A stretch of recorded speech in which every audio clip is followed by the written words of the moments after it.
À 7 heures, pour se rendre dans un bâtiment gris rempli de gens vides et aussi tristes que moi.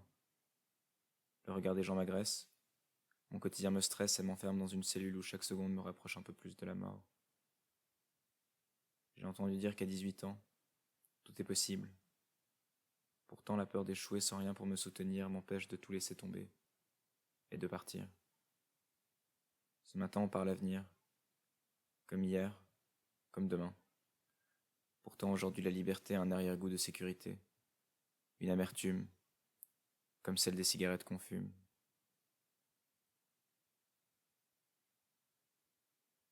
Et ce soir, tout recommence, et je fixe la feuille blanche pendant des heures pour finalement y tracer un visage dont les larmes finissent par se mêler à l'encre. Et dans le silence de ma chambre, la lune transperce ma meurtrière et me dit qu'on ne vit pas, on meurt, un peu plus chaque jour, chaque heure. Et dans mon agonie, je vis tout comme si c'était la première et la dernière fois, comme si la mort se cachait derrière chaque choix. Mais je me dis aussi qu'il faut vivre sa vie, rire mais aussi pleurer, sans vraiment savoir si c'est moi qui ai eu cette idée. Ce matin, on parle souvenir, comme hier, comme demain. Pourtant, aujourd'hui, la sécurité a un arrière-goût de liberté, une amertume, comme celle des cigarettes qu'on fume.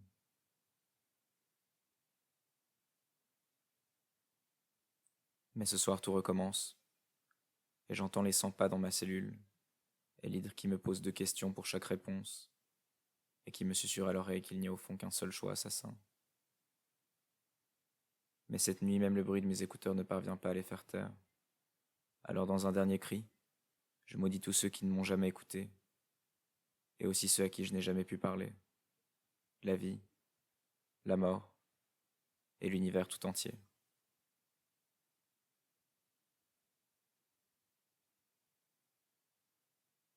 Et ce matin, tout recommence. Pourtant, rien n'est plus pareil.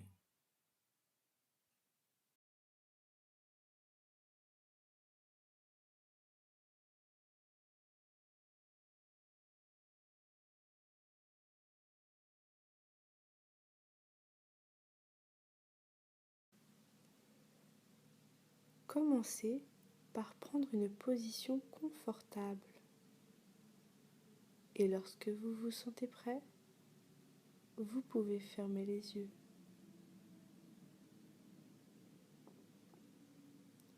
Détendez les muscles de votre corps et concentrez-vous sur votre respiration.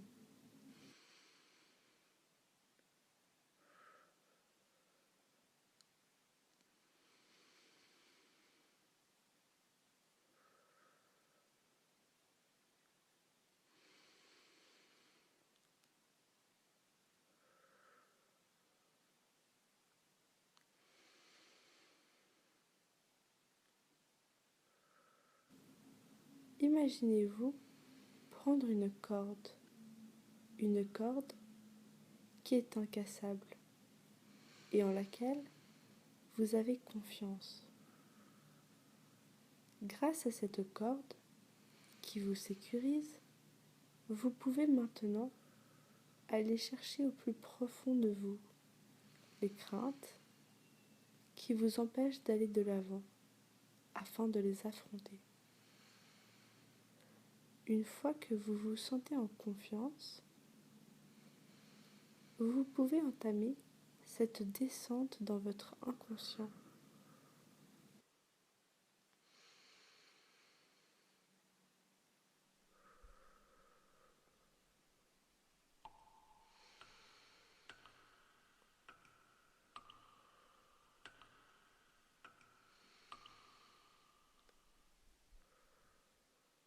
Vous arrivez maintenant dans un endroit trop sombre pour vous, où vos craintes ressurgissent. Vous allez donc chercher à vous éclairer afin de les surmonter. Cette lumière est la source de la confiance créée entre vous et votre moi intérieur. Elle est votre clé de sortie votre unique manière d'affronter et de surmonter vos craintes.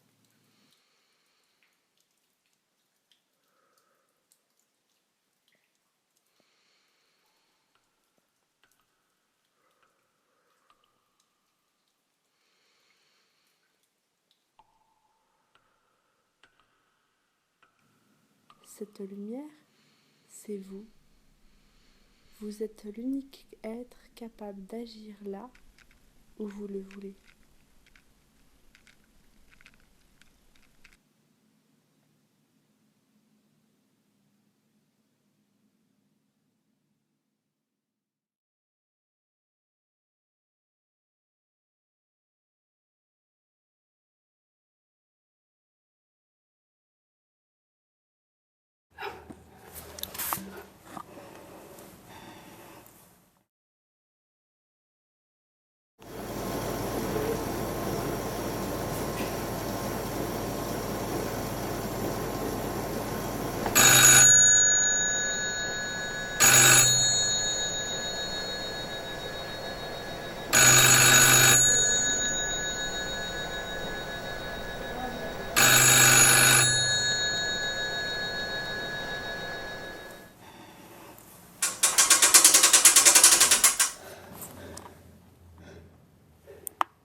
Je m'appelle Samuel Baumgartner, je suis agriculteur à Nyon, au domaine de Bois-Bougie. Je m'appelle Philippe Ritaud, je suis adjoint au gérant de Migros Nyon-Lacombe depuis 2 ans et demi. Ça fait 10 ans et demi que je travaille à Migros Genève. Le service des légumes, c'est quelque chose, à mon avis, qui a un peu d'avenir. Les gens, ils aiment bien venir récolter leurs légumes à la campagne. Je ne crois pas que les clients aillent directement chez le producteur. Le producteur négocie tout de suite avec les grandes surfaces telles que Migros pour pouvoir vendre un maximum de produits. Souvent, ils n'arrivent pas à suivre. Quand ils nous proposent certains articles, on n'a pas qu'un seul magasin à Migros, on a une trentaine de magasins. On développe davantage les producteurs locaux et Migros s'engage à continuer à favoriser la vente des produits locaux. Non pas parce que nous on l'a souhaité, mais parce que c'est un souhait du client. Vous connaissez Max Havelaar, on devrait avoir le même label de production parce que c'est la même chose.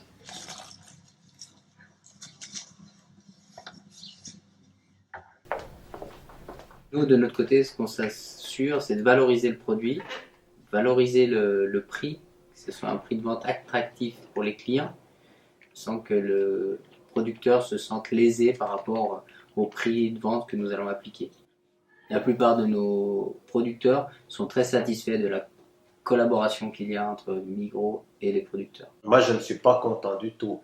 Le prix de base, le produit de base, par exemple, 1 litre de lait coûte moins cher qu'1 litre d'eau minérale. On fait du partenariat qui fonctionne très bien. Pouvoir approvisionner les clients le plus vite et le plus frais possible. La base de notre métier, c'est ça. Nous essayons d'être indispensables. Mon objectif réalisé du libre-service, c'est de rester comme je suis et puis d'attirer plus de clients chez moi pour essayer d'augmenter la vente des produits qu'on a aujourd'hui.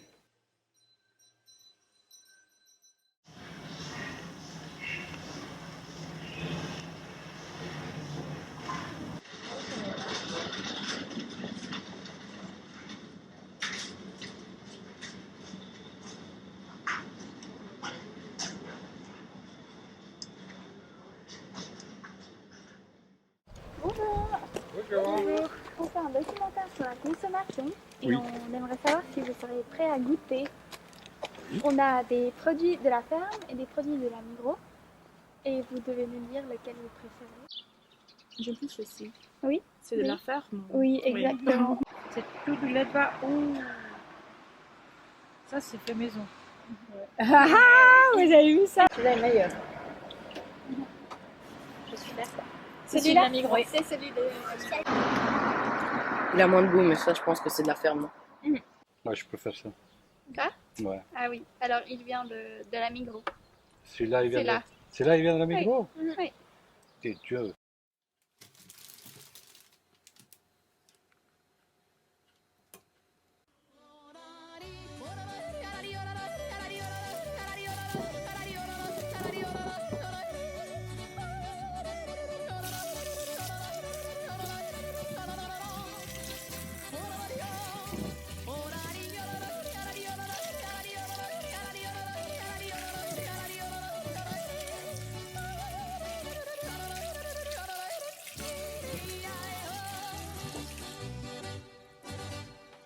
C'est complètement absurde de nier une différence culturelle, de nier cette richesse au profit d'une espèce d'identité suisse avec des Amtsschweizerisch complètement factice, qui consisterait à dire nous les Suisses, et du coup on a une opposition non plus entre romands, tessinois et alémaniques, mais une opposition entre les Suisses, nous autres, et le reste du monde. Et finalement, ça sert à rien. Il me semble, mais peut-être je me trompe, qu'on entend quand même de moins en moins que ça n'existe pas. J'ai l'impression que peut-être que quand même tout le monde a compris qu'il y a logiquement une différence culturelle. Alors il ne s'agit pas non plus de la caricaturer ou de l'exagérer, parce qu'il ne faut pas non plus gommer justement les autres différences, ville, campagne, etc., qui existent aussi. Peut-être qu'on la prend quand même plus sérieusement en compte depuis quelques années, je dirais.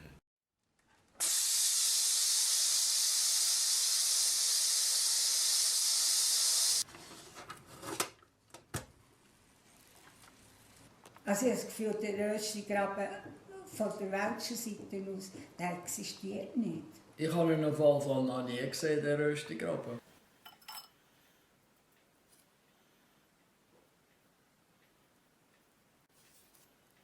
Aber als ich heimgekommen bin, hat es mich gedacht, hinter dem Röstigraben seien andere Leute, muss ich jetzt also gerade sagen. Einfach, Welsch war viel mehr Charme, es war legerer. Und hinter dem Ding, Berndeutsch hat mir plötzlich gedacht, das sei eine komplette Bauernsprache. So grob, weisst, wie wir ja sind, ja, Ausdrücke und alles. Und das Welschen ist für mich schon einfach, ich kann es nicht sagen feiner, aber einfach angenehmer. Die Leute sind gelöster. Die Stimmung der Welschen ist schöner.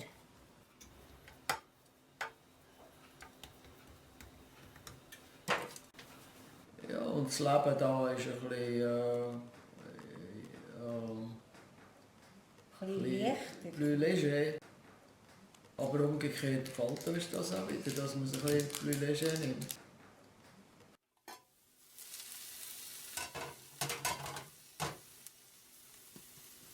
Avec l'histoire des votations, on a toute une série de scrutins où le rideau de Rushdie se marque très très bien. Ces petites différences sont tout aussi marquantes que les jeux de Yas aujourd'hui, qui ne suivent pas le rideau de Rushdie, mais enfin qui montrent des différences culturelles, ou si vous faites les statistiques de consommation du Cénovis, par exemple, ou du Rivella, là vous arrivez très bien à voir la Suisse allemande se détacher de la Suisse romande statistiquement. C'est un phénomène qu'on ne peut pas nier, et c'est un phénomène intéressant, c'est un phénomène qui peut être parfois gênant pour nous autres malheureux minoritaires romans quand une majorité culturelle et une mentalité majoritaire décident pour l'entier du pays, mais on finit par s'y faire.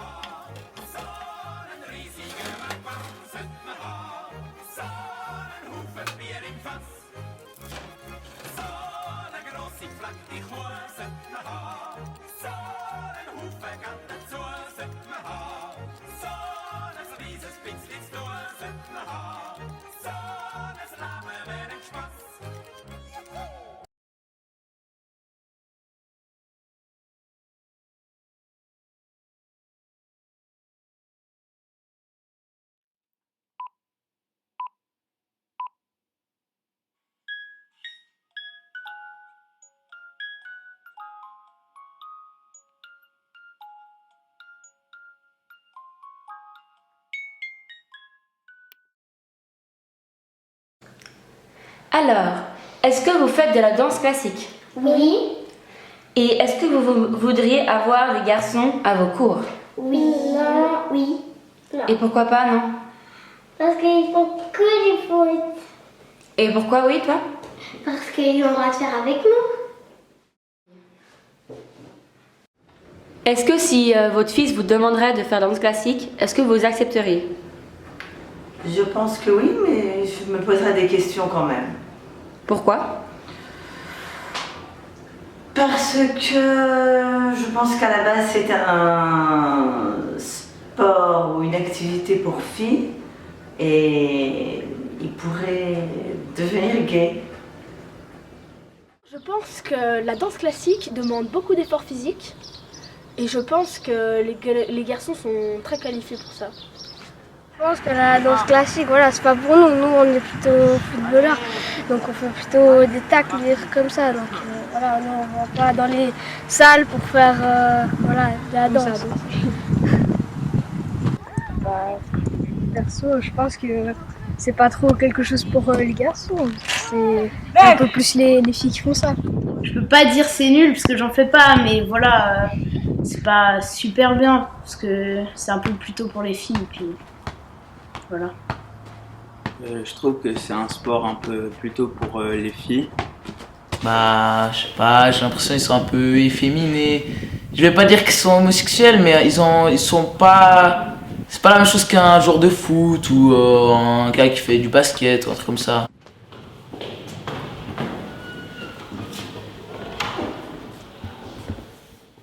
Je veux dire, qu'est-ce qui est plus ou moins homosexuel? Se retrouver avec des femmes derrière scène ou avec des mecs sur un terrain de foot en train de s'embrasser après avoir fait un but et puis se retrouver avec les mecs dans les douches. La raison pour laquelle on croit peut-être qu'il y ait plus d'homosexuels dans la danse, c'est parce qu'eux, ils peuvent le vivre. C'est accepté, ou c'est accepté déjà par le milieu lui-même et aussi un peu par les autres, par les gens de la vie courante de tous les jours.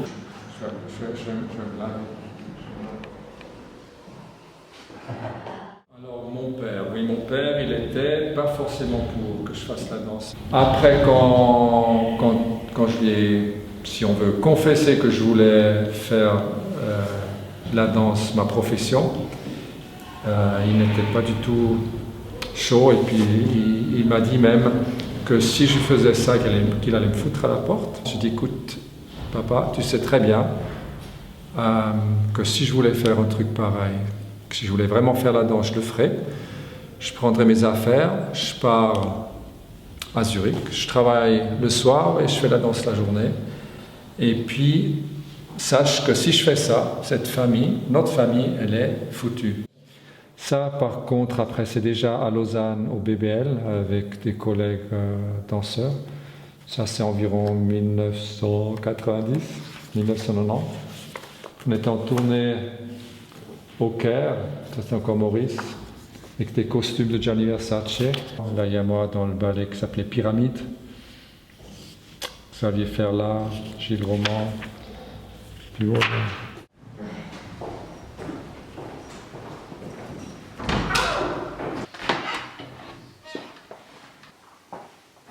Est-ce que tu trouves que ceux qui dansent sont bizarres? Oui, je trouve qu'ils sont bizarres. Mais tu trouves pas qu'ils sont tout de même heureux? Oui, je pense qu'ils sont heureux parce qu'ils aiment ce qu'ils font. Donc qu'est-ce qui cloche? Rien en fait. Et donc tu peux être d'accord avec moi maintenant? Maintenant, oui.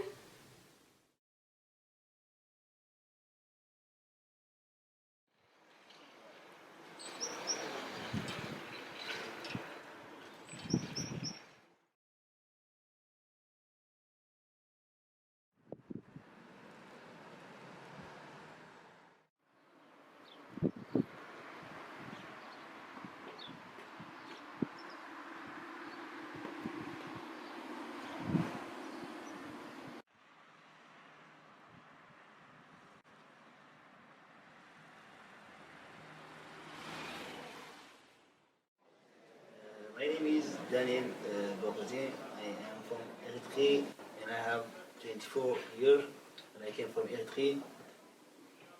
In our country we have quietly good situation, but in social we have in here, in the way that we live, it's hard to live. And we have independent military service and others, so it's something hard to live there.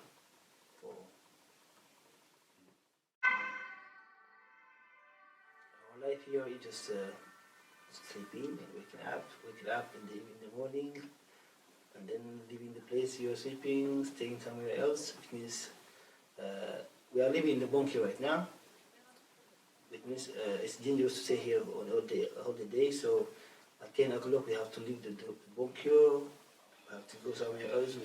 We have also a day structure. Just as I told you before, it's staying in the structure. If you have no job, if you have no friends, let's say you have to stay in the structure, playing billiards, playing ping pong, and other. Just entertain yourself, staying in that structure, and to move around the village to see the lac. C'est comme ça. As they told us, as they command us also, it's just after 3 months that that you stay here in Lyon, Switzerland, you can switch a job. So this is the rule that we all hear from our administrators. The way we are living is different, like together in the bunker, so we are more than 50 persons, and we have only few accesses, like we have 2 toilets, 2 bathrooms. In order to use this access, there is a conflict in between.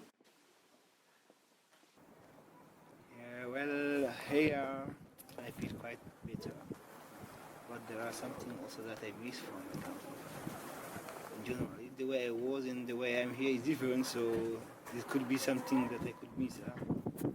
And that even the culture, the way we live here, just like we do, like everything we like activities are together. We have cultures like to be together. Here it's private, I think. The way the people live here is private, so I miss the way I was with my parents, my friends, the culture, to be together at all, something like that.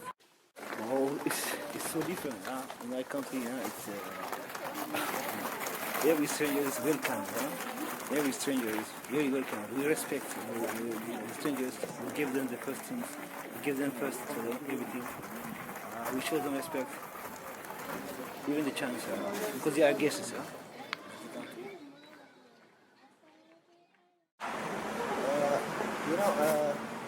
It depends on the people, but the people are like, they're scared for the refugee, I know that, but it should not have to be like this, because the refugees are not like this. And I want to address them just to try to know the refugees, who they are, how they are, the way they live, their problems, and then they will be more enlightened or aware about this. And then I know that they will feel better on the refugees. So try to know them, try to know the refugees, who they are, instead of scaring, instead of feeling from them. It's better to try to know the way they are and the way who they are. That's it, I think.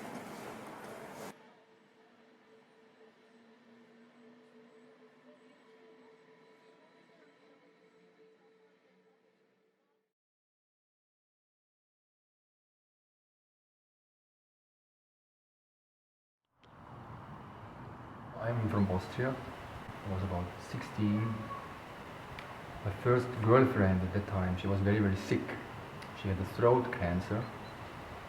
And that fact alone was very moving for me.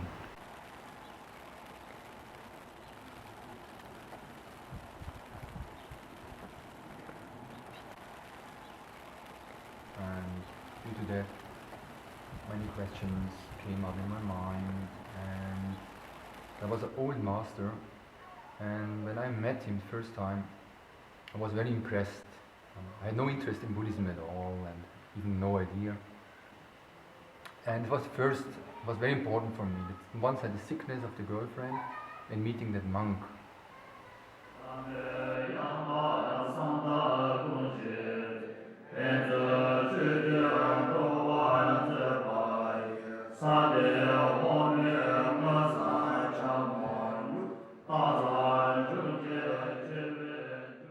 When I was 18, I met Most Venerable Gonzo Rinpoche, who is the abbot from the monastery here, and I asked him if there's a possibility to become a monk, as a Western. And then I was about 23. I changed from the field of painting to sculpture, but at the same time I wanted to put everything on the side and just to come to a place to study Tibetan and philosophy and these things. And he suggested it's better if you have already started studies to finish them, And then I was 28 years old, and then I came here. Mother was first, she was not happy. She had the wish that I also should have family and children and so on. My mother, she's Catholic, and I have a very good relationship with her. Also my brother, he's Catholic, is no problem. My father was interested, but he passed away about 11 years ago. He was interested in Buddhism, practicing.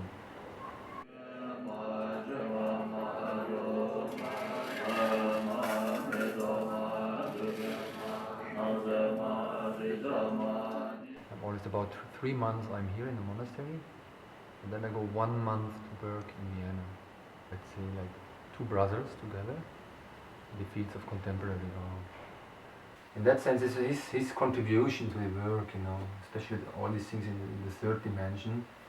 And from my side, it's more all those things which belongs to the second, let's say the dimension of drawing and painting and the concepts behind and language and these things. It's more my task. Actually, the next topic, what I'm very interested in is the relationship between, let's say, parents or mother and child, especially also the role of the women, in the context of time and society. It's actually showing a mother with a child, and both of them are looking also different directions. The mother in that direction, and the child in another. But what is important for me in that work is, even they're being so close, but each has to go its own way. The mother has to go through her experiences and through her life, and the child already at the early stage. It means also a child has to learn, even if it's still under the care of the mother, to take his own responsibility. But on one side you're also very limited with the artwork, because it's just for, I guess, those who are interested. It's just a minority, just few. And I think also the art can maybe give some small impulse or some hints to certain things. But I would say in general, let's say the situation about the world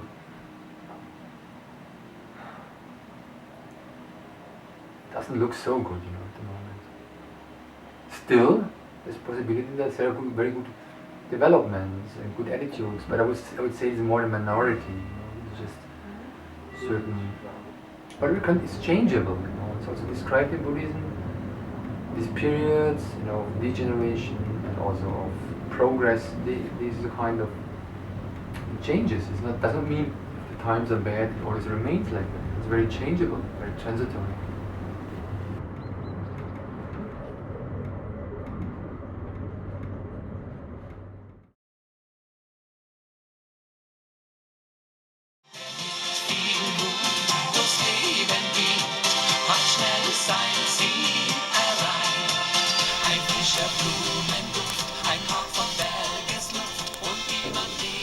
Ma famille, à la base, on est suisse-allemand, et puis en fait, le domaine familial était trop petit en Suisse allemande. Alors du coup, mon père il cherchait partout des domaines, un peu en France, un peu au Canada, en Suisse, généralement, enfin pratiquement en Suisse aussi. Et puis du coup, on a trouvé un joli domaine par ici. Et puis depuis, ça fait 11 ans qu'on est ici maintenant.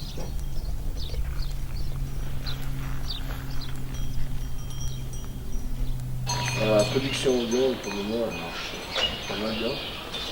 Mais le problème, c'est que les prix commencent à baisser gentiment parce que ceux qui arrêtent le lait commencent à bien baisser.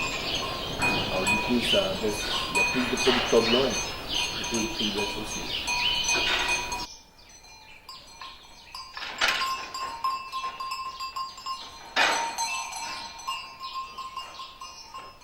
Si on voit qu'il y a si on a plutôt des problèmes à quelque part, sur le domaine, il faut changer faut pas se dire maintenant on fait ça, puis mon père il l'a eu fait, et puis mon grand-père aussi, alors du coup on le fait la même chose. Si les prix baissent, il faut changer son point de vue.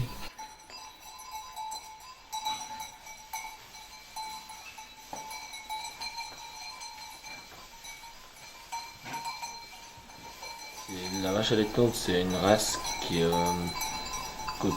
protège son veau. Donc du coup, elle peut être très agressive des fois après le village. C'est pour protéger son veau. Mais il y en a des, ils font rien, puis il y en a des, ils peuvent te charger, puis tu peux rien faire.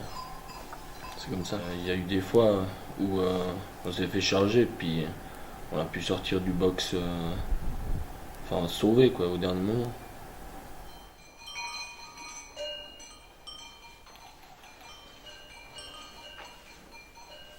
Tous les bâtiments à reconstruire, à retaper un peu à neuf, et puis on est tout le temps en train de construire. Et puis il y a la paille à faire, il y a les moissons, il y a les foins à faire, puis il y a quand même les chevaux.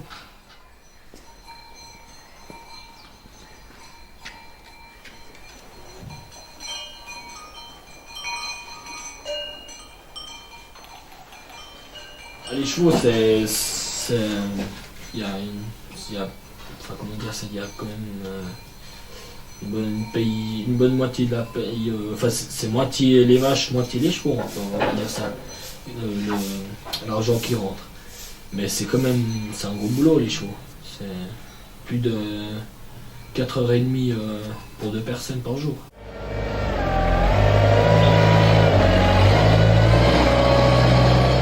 Moi j'aimerais bien reprendre le domaine familial.